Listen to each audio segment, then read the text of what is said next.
Hello everyone, welcome to my channel Simplify with Aditi Roya. This is the part 2 of the class 9th history chapter Nazism and the Rise of Hitler. In this video, we'll be discussing Hitler's rise to power, the First World War के बाद कैसे Hitler politics में active हुआ, कैसे Nazi party बनी, how did they gain support, फिर Nazi party ने politically क्या कौन कौन से स्टेप्स लिए, किस तरीके से डेमोक्रेसी को डिस्ट्रॉय किया गया, how was dictatorship established. Then we'll also be discussing the end of Nazi Party, the end of the Second World War, and the end of Nazi Party or the Hitler's power in this video. So let us start. Also, you will be needing your history NCERT for this. Keep it ready. In case you don't have it right now, I have provided a link to that book in the description down below. Check it, download it, and keep it ready for this video. And let us start.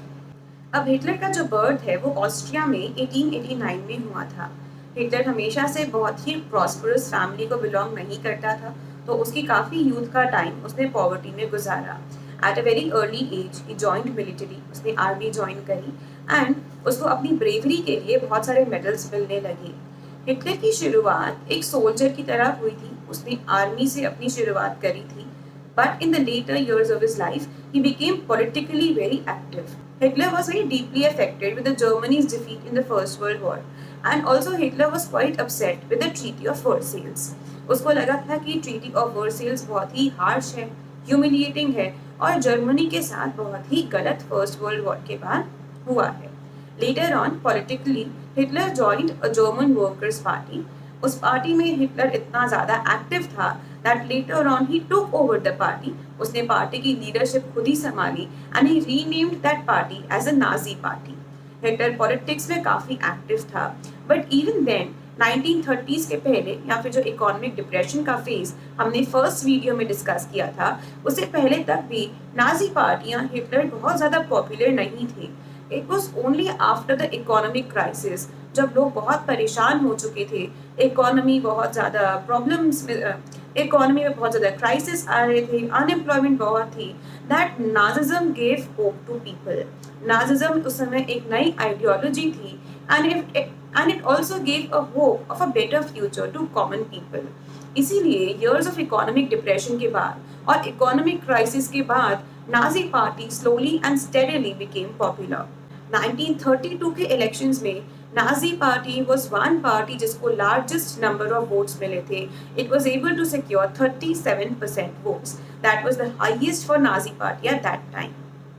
अब ऐसा क्या था कि Nazi party को धीरे धीरे इतना support मिलने लगा, या नाजी पार्टी इतनी जल्दी इतनी पॉपुलर कैसे हो गई?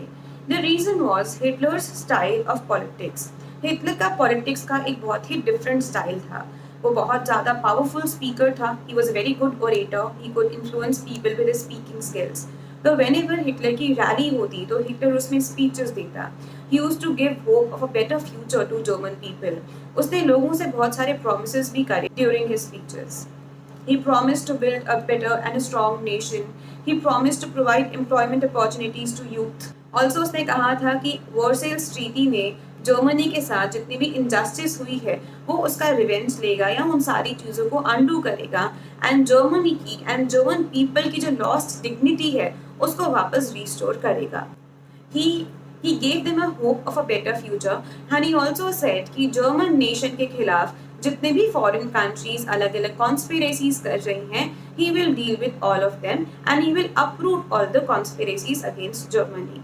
तो जब हिटलर इस तरह के promises करता in his speeches, people and masses were influenced by him. Hitler understood the significance of rituals. उसको पता था कि जो आम जनता है, जो masses हैं, उनको कैसे influence करना है. तो हिटलर की एक बहुत ही अच्छी मार्केटिंग स्ट्रैटेजी हम लोग कह सकते हैं. Hitler had a very good marketing strategy.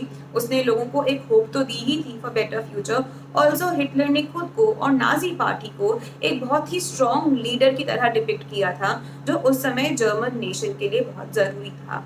Hitler believed in pomp and show, in spectacle, कि इलेक्शन कैंपेन कितना ज़रूरी है. हिटलर के इलेक्शन कैंपेन में कुछ बेसिक आइकन्स थे जो लोग आइडेंटिफाई करने लगे. They used to associate all those things with the Nazi party, like there was a swastika on the red banner, the Nazi salute, the kind of applause that Hitler supporters used to give him. All these things became the symbol, the icon for the Nazi party, and now people could see a strong leader in Hitler. They could see that Hitler is the one person जो कि Germany को उसके सारे economic crisis से और political crisis से बाहर ला सकता है एंड जर्मन नेशन की लॉस्ट डिग्निटी को रिस्टोर कर सकता है. Now read the first paragraph of page 58 of your history NCERT and then resume the video again. Now after 1933, when Hitler had acquired a lot of power in Germany और काफ़ी political power Hitler के पास आ चुकी थी, उसने systematically Germany में democracy को destroy किया and democracy की जगह dictatorship को establish किया. This portion is quite important from the examination point of view. The points that you see here, ये सारे पॉइंट्स एक सेपरेट 3 मार्कर क्वेश्चन के तौर पे भी पूछे जा सकते हैं. Otherwise this whole question can be asked as a 5 marker question. German parliament में 1933 में एक मिस्टीरियस फायर ब्रेकआउट हुई. Why was it mysterious? Because ये फायर क्यों लगी थी, कैसे लगी थी, इसके बारे में किसी को कोई नॉलेज ही नहीं थी. लेकिन जब ये इंसिडेंट हुआ उसके बाद एक फायर डिक्री, एक फायर लॉ पास कर दिया गया जिसके अकॉर्डिंग जर्मन नेशन के पास, जर्मन सिटीजन्स के पास जो बेसिक फंडामेंटल राइट्स थी उनको इनडेफिनिट अमाउंट ऑफ टाइम के लिए सस्पेंड कर दिया गया. That means all the fundamental rights they were suspended indefinitely. And the second important thing was the concentration camps. Concentration camps isolated places होते थे जहाँ पे हिटलर के सारे एनिमीज को हिटलर भेज देता, वहाँ पे उन लोग को रखा जाता. कॉन्सेंट्रेशन कैंप में जाने का मतलब ये था कि वहाँ पे उन लोग को टॉर्चर किया जाता and there was no scope of coming back. Generally concentration camp वो एरियाज होते थे, they were surrounded by barbed wires, they were surrounded by electrified wires.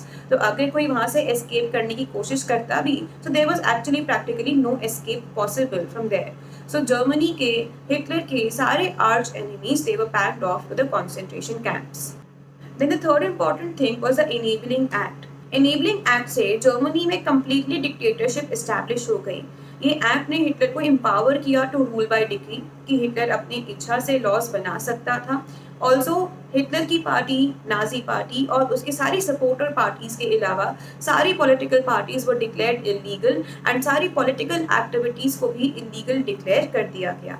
Also इस एक्ट से हिटलर जर्मन इकोनॉमी को, आर्मी को, media को completely control कर सकता था और हिटलर की परमिशन के बगैर ये सारे ऑर्गेनाइजेशंस कोई भी फंक्शन नहीं कर सकते थे.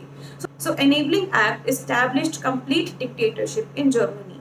Then the fourth was the secret police and secret services जो कि हिटलर ने शुरू करी थी.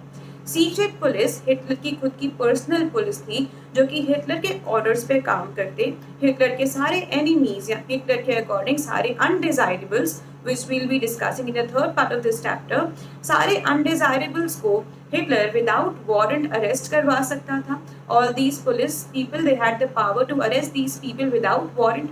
उनको डिटेन किया जाता and then they were packed off to gas chambers और the concentration camps. So these were all the major points by which Hitler established his complete dictatorship and therefore democracy was systematically destroyed in Germany. Now read the portion 2.1, that is destruction of democracy, and then resume the video again.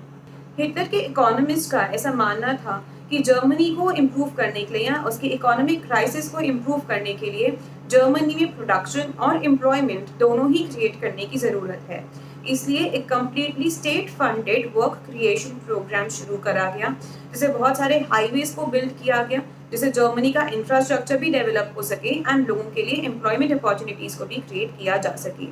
It led to the creation of the famous German highways and also the famous German automobile that is called the Volkswagen और the people's car. Then earlier Germany was a part of League of Nations, but 1933 में Hitler ने League of Nations से resign कर दिया.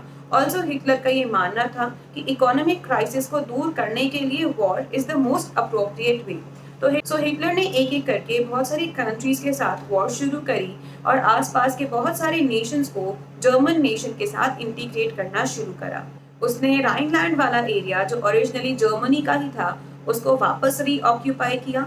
Austria और Hungary जहाँ पे भी जर्मन्स रहते थे उनको जर्मनी के साथ इंटीग्रेट किया बिकॉज हिटलर का ये मानना था कि सारे Germans should be a part of one German nation. Hitler ने एक स्लोगन भी दिया था, one people one nation one empire. That means all German people should be a part of the same empire. So so Hitler ने वाइनलैंड occupy किया, Austria और Hungary को जर्मनी के साथ इंटीग्रेट किया। देन हिटलर ने फोर्सफुली चेकोस्लोवाकिया को भी जर्मनी के साथ इंटीग्रेट किया। हिटलर का ये मानना था कि जैसे जैसे टेरिटरीज इंक्रीज होती जाएंगी, ज्यादा एरियाज को ऑक्यूपाई करते जाएंगे, वैसे वैसे रिसोर्सेज भी इंक्रीज होते जाएंगे। अंडर दिस प्रोग्राम हिटलर ने पोलैंड को भी ऑक्यूपाई किया और पोलैंड का काफी बड़ा हिस्सा जर्मनी की टेरिटरी में इंक्लूड कर दिया गया। Then later on, Hitler also attacked France and England. आगे जाके Hitler also attacked the Soviet Union, or as we today call it, Russia. Now Hitler's attack on Russia is also called as the Hitler's historic blunder. Now why was Hitler's attack on Russia called the historic blunder?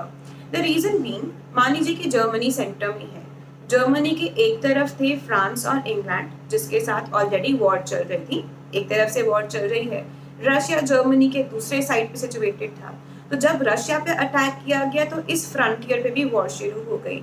तो देखा जाए तो Germany के eastern frontier और western frontier दोनों expose हो चुके थे, इधर से भी वॉर थी और इधर से भी वॉर थी, and that is why it was called the Hitler's historic blunder.